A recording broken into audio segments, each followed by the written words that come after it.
Jangan lupa subscribe YouTube channel Metro TV News dan jangan lupa nyalakan notifikasinya. Pemirsa, deret kasus kekerasan dan arogansi oknum kepolisian belakangan ini ternyata membuat Kapolri Jenderal Polisi Listio Sigit geram. Listio bahkan mengancam untuk memberikan sanksi tegas kepada pimpinan yang tak bisa menjadi teladan bagi jajarannya apabila masih ada yang melanggar aturan.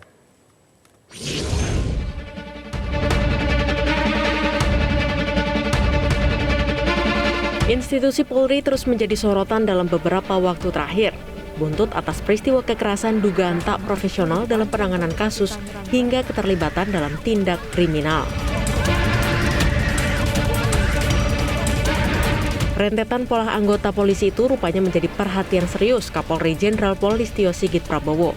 Saat berbicara dalam penutupan pendidikan perwira Polri di Lembang, Jawa Barat, Jenderal Listio Sigit meminta jajarannya agar menjaga emosi dalam bertugas. Listio juga berharap kepada anggotanya untuk bersikap layaknya pemimpin organisasi yang memahami anggota dan masyarakat. Menghadapi era keterbukaan, tentunya rekan-rekan harus peka. Bagaimana rekan-rekan harus mampu melaksanakan komunikasi publik dengan baik. Peka terhadap situasi, peka terhadap apa yang diharapkan oleh masyarakat, dan kemudian kita bisa melakukan langkah yang tepat. Karena kalau kita berpikir dengan cara kita sendiri, maka hasilnya bukan semakin baik, tapi semakin hancur. Kapan kita harus introspeksi? Kita introspeksi, jangan nanti kritik. Kritik itu bagian dari upaya untuk memperbaiki kita. Kita terima. Dan mohon maaf, kalau ini tidak mampu membersihkan ekor, maka kepalanya yang saya potong. Diketahui dalam beberapa bulan terakhir, langkah-langkah polisi yang menjadi oknum dalam tindak profesional maupun melanggar wewenang menyeruak gamblang ke publik dari sejumlah daerah di Indonesia. Yang paling mendapat sorotan adalah pola bekas Kapolsek Parigi Ibtu Dewa Gede Nurate yang disebut-sebut melakukan pemerkosaan saat jam kerja sebagai polisi. Berdasarkan putusan hasil sidang etik yang berlangsung di Polda Sulawesi Tengah Sabtu lalu, Nurate direkomendasikan untuk diberhentikan dengan tidak hormat. Belakangan yang juga mendapat perhatian publik adalah dugaan personel Polsek di Kutalimbaru, Sumatera Utara yang mencabuli istri tersangka. Kasus tersebut kini sudah ditangani oleh Bid Propam Polda Sumatera Utara dan Kapolsek Kutalimbaru telah dicopot. Tim Liputan Metro TV. Ya, pemirsa, untuk mengupas lebih lanjut sejauh mana kebijakan potong kepala ala Kapolri sudah bergabung bersama kami semuanya dari luar studio. Ada Direktur Eksekutif Institute of Criminal Justice Reform atau ICJR Erasmus Napitupulu, ada Ketua Harian Kompolnas Beni Mamoto, dan juga ada mantan Kadif Humas Mabes Polri sekaligus mantan Kapolda Jawa Barat Irjen Pol Purnawirawan Anton Carlian. Pak Anton, Pak Beni, dan Bang Erasmus, selamat malam. Selamat malam, Pak. Oke, salam sehat semuanya. Saya akan langsung ke Bang Erasmus. Bang Erasmus, kalau menurut Anda mengartikan pernyataan Kapolri potong kepala kalau tidak mampu membersihkan ekor itu seperti apa, Bang Erasmus? Ya, saya rasa ini respon yang wajar ya, dan bisa kita prediksi dari Kapolri karena beberapa hari ini kepolisian menjadi sorotan publik beberapa minggu bahkan begitu ya, sehingga Pak Kapolri sepertinya perlu mengeluarkan statement tersebut. Tapi beberapa kali sebetulnya ICJR sudah menyatakan harusnya statement itu tidak lagi di tangan Kapolri, tapi sudah harus ada di tangan Presiden. Karena persoalannya sudah mulai panjang dan terasa sudah mulai sistematis begitu ya. Jadi saya rasa kalau ditanya bagaimana dengan Kapolri kemarin ya kita apresiasi begitu ya, Kapolri mengatakan itu. Tapi yang perlu dicatat, ini bukan pertama kalinya Kapolri menyatakan hal yang seperti itu. Bukan maksud saya Kapolri Pak Sigit ya, tapi sebelum beliau juga Kapolri sebelumnya juga sering mengucapkan hal yang sama. Dulu Kapolri mengatakan kalau ada kesalahan polisi silakan direkam, dilaporkan. Tapi nyatanya kan beberapa kasus justru merekam jadi masuk tersangka.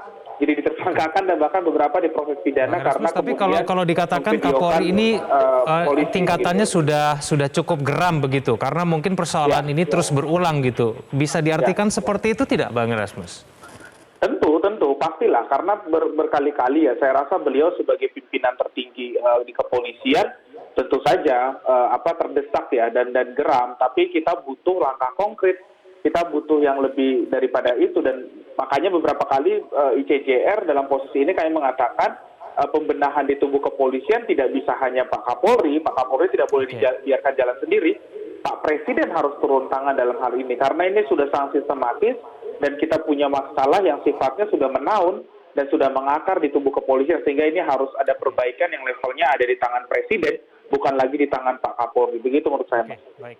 Saya ke Pak Beni. Pak Beni, dari Kompolnas ini seperti apa? Apakah memang pernyataan ini yang dibutuhkan begitu supaya untuk membuat oknum-oknum kepolisian itu tidak lagi melakukan hal-hal di luar prosedur? Ya, jadi marilah kita ikuti pernyataan Kapolri sebelumnya. Beliau sudah ngasih warning, kalau tidak mampu saya ambil alih. Nah, baru kemudian muncul statement yang terakhir ini yang jauh lebih keras. Dan langkah itu sudah diikuti, sudah diimplementasikan ke bawah. Sebagai contoh, Kapolsek Parigi. Dengan proses kilat, etik langsung diusulkan PTDH, pecat. Ini langkah nyata. Jadi menyikapi kondisi saat ini, di era masyarakat informasi, di era masyarakat ingin cepat direspon ketika mengadu ataupun ketika mengalami tindakan yang tidak sesuai ketentuan oleh oknum aparat, maka mereka menggunakan media sosial, memviralkan dengan harapan ada atensi dari semua pihak. Oleh sebab itu untuk merespon ini, yang pertama, pesan Kapolri itu ditujukan untuk pengawasan atasan kepada bawahan. Karena kami pengawas eksternal, pengawas internal tentunya akan merespon ketika ada aduan dari masyarakat, ketika ada yang viral, maka kami respon. Sementara atasan langsung itulah yang mendeteksi dari sejak awal ketika anggotanya ada tanda-tanda perubahan sikap, ada perilaku yang menyimpang. Kemudian atasan juga bertanggung jawab ketika memberi tugas kepada anggotanya. Berikan arahan, kemudian diberikan rambu-rambu, diawasi pelaksanaan. Kalau itu dilakukan, maka pelanggaran akan dapat ditekan. Nah, inilah penekanan Kapolri, bagaimana peran pengawasan atasan, dan disampaikan kalau tidak bisa membersihkan ekornya, ya kepalanya dipotong. Memangnya ada kepala yang tidak mampu membersihkan ekornya sehingga kemudian Kapolri harus begitu menyampaikan hal itu kepada perwira tinggi Polri. Bagaimana? Betul. Jadi pertama perlu keteladanan. Ketika pimpinannya tidak bisa menjadi teladan, pepatah mengatakan kan, guru kencing berdiri, murid kencing berlari. Artinya ketika pimpinan bisa menjadi contoh teladan yang baik, maka anggota akan berpikir dua kali ketika melakukan pelanggaran. Ketika atasan peduli dan betul-betul membina dan mengawasi anggotanya, maka anggota akan merasa tidak enak ketika dia akan melanggar. Nah, inilah yang menjadi koreksi dari Pak Kapolri sekaligus peringatan keras. Apabila memang dinilai tidak mampu, maka akan ditindak tegas, termasuk sampai dengan pencopotan dari jabatan. Oke, nah, baik. di sini saya juga... Baik, Pak Beni, saya ke Pak Anton dulu, mantan Kapolda Jawa Barat. Pak Anton, Anda setuju bahwa sebetulnya tidak ada anak buah yang salah begitu? Paling tidak ini kepalanya lah yang kemudian memiliki peran yang besar untuk menertibkan bawahannya. Setuju, Pak Anton? Ya, memang di dalam TNI Polri ada idiom demikian. Tidak ada anak buah yang salah, tapi yang salah adalah pimpinannya. Dalam arti tadi betul bahwa pimpinan harus memberikan keteladanan. Contoh lebih penting daripada perintah. Kita kan sudah punya acuannya sejak dulu dari mulai Tribrata, Catur Praseptia, sampai kepada 11 ajas kepemimpinan ABRI. Namun di dalam hal ini yang mungkin ingin lebih ditekankan oleh Kapolri itu agar pengawasan melekat, para pemimpin ini bisa terjun lebih jauh lagi. Karena saat ini kemungkinan dari berdasarkan hasil pengamatan Propam maupun Irwasum, pimpinan itu belum maksimal melakukan pengawasan melekat ke bawah.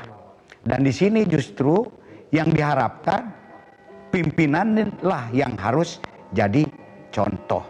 Karena kalau pimpinan sudah menjadi contoh, ya insya Allah anak buahnya juga tidak perlu lagi diperintah-perintah, tidak perlu lagi pakai SP dan lain-lain. Cukup dengan satu keteladanan. Itu yang diinginkan oleh Kapolri. Namun di dalam hal ini mungkin kita perlu urut dulu. Apa sebetulnya yang menjadi titik berat dari permasalahan-permasalahan, isu-isu negatif, komplain-komplain terhadap Polri itu sendiri. Mana sebetulnya yang paling berat yang dirasakan oleh masyarakat, terutama akhir-akhir ini ya.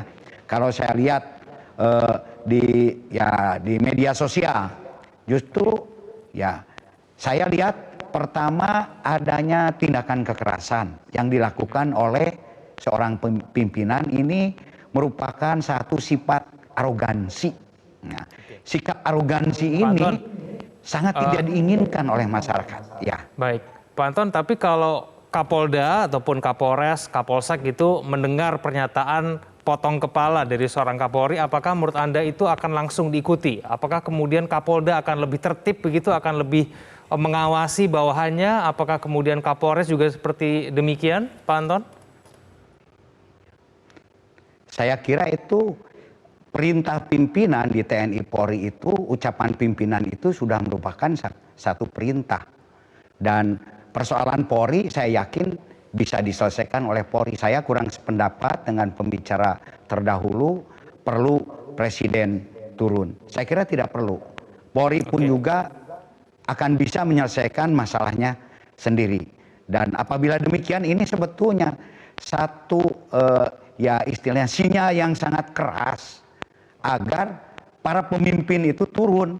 Para pemimpin itu jangan hanya duduk di meja, tapi harus betul-betul tahu operasional di lapangan.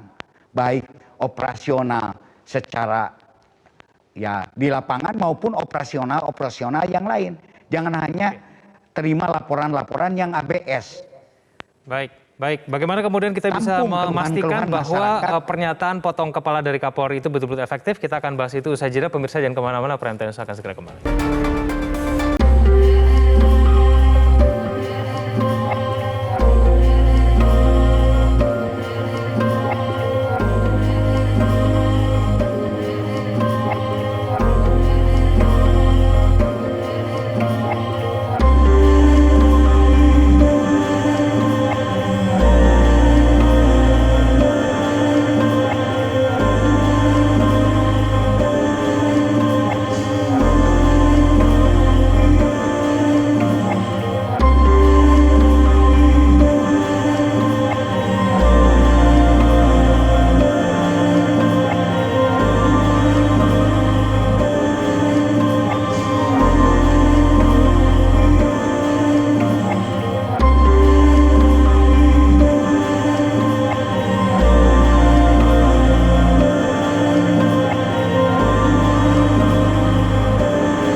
Kembali bersama kami di Prime Time News, kembali kita lanjutkan diskusi kita. Sebelum saya ke Bang Erasmus, saya ke Pak Beni dulu. Pak Beni, kalau kita bicara mengenai pengawasan yang dilakukan oleh Kapolda kepada bawahannya, lalu kemudian Kapolres dan juga Kapolsek begitu ke tingkat terbawah, apakah memang benar bahwa pimpinan-pimpinan di tingkat daerah ini memang belum maksimal untuk mengawasi anak buahnya begitu? Pak Anton bilang tadi mengatakan seharusnya tidak terlalu banyak di meja, harus lebih banyak ke lapangan. Apakah memang fakta itu yang terjadi sehingga kemudian akhirnya memunculkan oknum-oknum yang bertindak di luar prosedur? Pak Beni. Ya, kami kebetulan dari Kompolnas sering turun ke lapangan, sering turun ke daerah-daerah, apakah dalam rangka mengklarifikasi suatu kasus yang menonjol, apakah kami mensupervisi penanganan kasus-kasus menonjol ke daerah. Kami melihat memang kelemahan itu ada. Di samping itu kami juga melakukan kajian, melakukan penelitian. Sebagai contoh, masalah penyalahgunaan senjata api. Ketika kami turun, kami lihat SOP ada, tapi implementasi dari SOP itu ternyata tidak optimal karena pengawasannya lemah dan sebagainya. Nah, kami dari Kompolnas memberikan rekomendasi-rekomendasi atas temuan yang kami dapati di lapangan untuk bagaimana ada proses perbaikan. Dan contoh yang sederhana saja, kami melihat bahwa pengawasan kepada kebiasaan anggota hari-hari ini tentunya atasan langsung. Seperti contoh kebiasaan minum minuman keras. Ini harusnya kan dengan mudah terdeteksi apa yang terjadi di Cengkareng ketika anggota ada yang menembak anggota TNI dalam kondisi mabuk. Ternyata kebiasaan dia minum kalau malam. Ini atasannya kenapa tidak tahu? Nah, oleh sebab itu secara berjenjang ini perlu dilakukan lebih intensif lagi karena menghadapi kondisi masyarakat yang sekarang ini memang sangat-sangat transparan. Pengawasan publik sangat-sangat masif. Kamera ada di mana-mana. Orang sekarang dengan mudah mengadu. Tidak hanya melalui saluran yang ada, melalui online maupun sekarang melalui medsos. Inilah kesempatan Polri untuk berbenah. Kesempatan ketika dipaksa oleh keadaan, Polri harus segera berubah. Kalau tidak, kondisi ini akan terus berlangsung. Oleh sebab itu, apa yang disampaikan Kapolri itu warning keras yang tentunya harus disikapi. Dan kami memantau, ternyata para satuan kewilayahan saat ini aktif melakukan komunikasi baik lewat daring maupun secara langsung dengan jajaran ke bawah. Memberikan pengarahan, memberikan peringatan dan sebagainya. Itulah langkah nyata yang sudah dilakukan oleh teman-teman di kewilayahan. Baik, Bang Erasmus, ini warning keras dari Kapolri, tapi kenapa menurut Anda ini tidak akan efektif?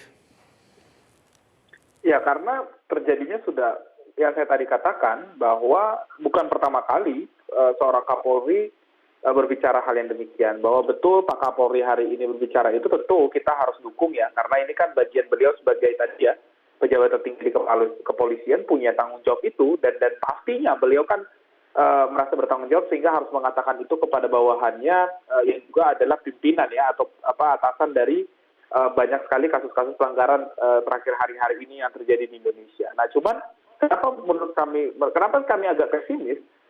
Sebenarnya problem kepolisian hari ini itu tidak hanya soal masalah kesalahan-kesalahan yang terjadi. Problem kepolisian itu ada di permasalahan kultural, ada di struktural, ada juga di instrumental.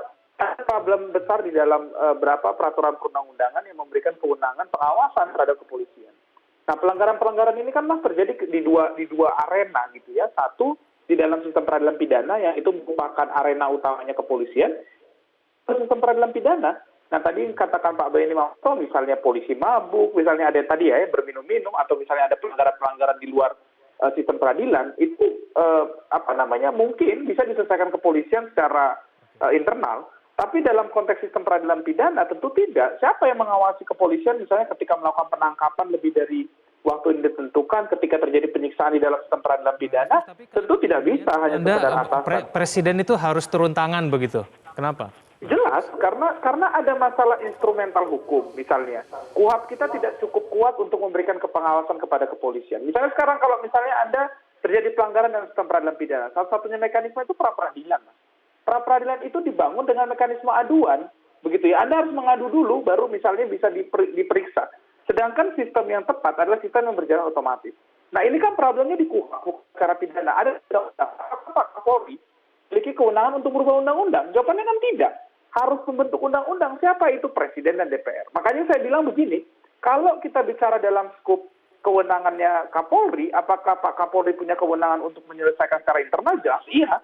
Beliau adalah beliau adalah negarawan yang saya rasa punya tanggung jawab ya untuk menyelesaikan secara internal. Tapi apakah cukup? Jawabannya tidak. Permasalahan instrumental hukum, permasalahan sistemik yang sifatnya pengawasan eksternal dan internal dan antar institusi, itu tidak bisa diselesaikan di internal kepolisian. Ada mekanisme yang harus diselesaikan dan itu harus langsung memberikan tanggapan kepada Pak Anton. Pak Anton, apakah memang perlu harus Presiden yang turun tangan? Kalau misalnya memang tidak perlu, lalu menurut Anda apa yang kemudian bisa dilakukan oleh Kapolri dan juga Polri begitu, supaya kemudian pernyataan dari Kapolri ini tidak kemudian seperti angin berlalu saja, Pak Anton? Ya, kalau menurut saya, kalau masalah itu mau dibesarkan bisa jadi besar. Kalau mau disederhanakan juga ya bisa jadi sederhana. Sekarang kita sederhanakan saja sebetulnya. Bahkan kalau salah, kalau menurut saya itu tidak perlu dipenggal dulu kepalanya. Kita diagnosa dulu sebetulnya yang menjadi masalah-masalah kepolisian itu apa. Selektif prioritasnya apa yang harus diperbaiki. Apakah sekarang ini seperti kemarin, kalau lapor ke polisi tidak akan diterima. Oh, berarti ada kesulitan di dalam laporan, berarti polisi tidak respon. Kedua, ada tindak kekerasan, berarti ada arogansi. Kemudian mungkin ada juga sikap-sikap birokrasi yang ada menta-menta di oknum-oknum kepolisian. Nah, ini harus kita perbaiki, tidak usah terlalu jauh-jauh begitu kan. Nah, kemudian dan memang saya akui bahwa sikap-sikap ini sudah menjadi kebiasaan, sudah menjadi habitus kronis. Nah, ketika kita mau memperbaiki, tentu saja kita harus mencari apa yang menjadi akar masalahnya. Kemudian kita diagnosa dengan tepat, sehingga terapinya juga dengan tepat, gitu kan. Akarnya Tidak apa nih, Pak Anton? perlu terlalu jauh-jauh. Akar masalahnya ya banyak seperti tadi. Adanya sikap-sikap arogansi karena polisi diberi kewenangan lebih sehingga berbenta birokrat. Kemudian adanya kekuasaan yang besar yang ada di dalam kepolisian. Kemudian adanya kebiasaan-kebiasaan yang jelek, ya termasuk kebiasaan kekerasan. Saya terakhir ke Pak Beni, mohon maaf Pak Anton, waktu kita terbatas. Pak Beni, dengan kemudian berbagai upaya yang akan dilakukan oleh Polri, apakah mungkin bisa bahwa masyarakat tidak lagi kemudian melihat oknum-oknum kepolisian yang bertindak di luar prosedur dengan kemajuan media sosial seperti saat ini, kamera di mana-mana? Pak Beni, singkat saja. Kami perubahan yang terjadi di masyarakat. Oleh sebab itu, Polri juga harus berubah, baik dalam rangka pelayanan, perlindungan, dan pengayoman terhadap masyarakat. Dalam penegakan hukum juga, jangan melakukan pelanggaran prosedur, karena siap-siaplah nanti kena rekaman kemudian viral. Jadi, menyikapi perubahan yang drastis saat ini, sekali lagi, polisi harus segera berubah. Kita ingat, ketika tidak berubah, maka nantinya peristiwa ini akan terus terjadi sehingga kepercayaan publik kepada polisi akan tergerus. Oleh sebab itu kami mendukung, kami bekerja optimal, kami bekerja dengan pengawas internal, bersinergi untuk mencarikan solusi, tetapi sekaligus juga kami ingin mengedukasi publik. Banyak yang datang ke kami di Kompolnas, kami layani, kami respon, kemudian kami tidak lanjuti, dan akhirnya mereka merasa bahwa setelah diberikan pencerahan, mereka merasa puas dan mereka merasa ada solusi atas permasalahannya. Baik. Kita tunggu bersama efektivitas dari pernyataan Kapolri mengenai potong kepala kalau tidak bisa membersihkan ekornya. Terima kasih Pak Beni, terima kasih Pak Anton, terima kasih Bang Erasmus telah bergabung sama kami di Prime Time News. Selamat malam.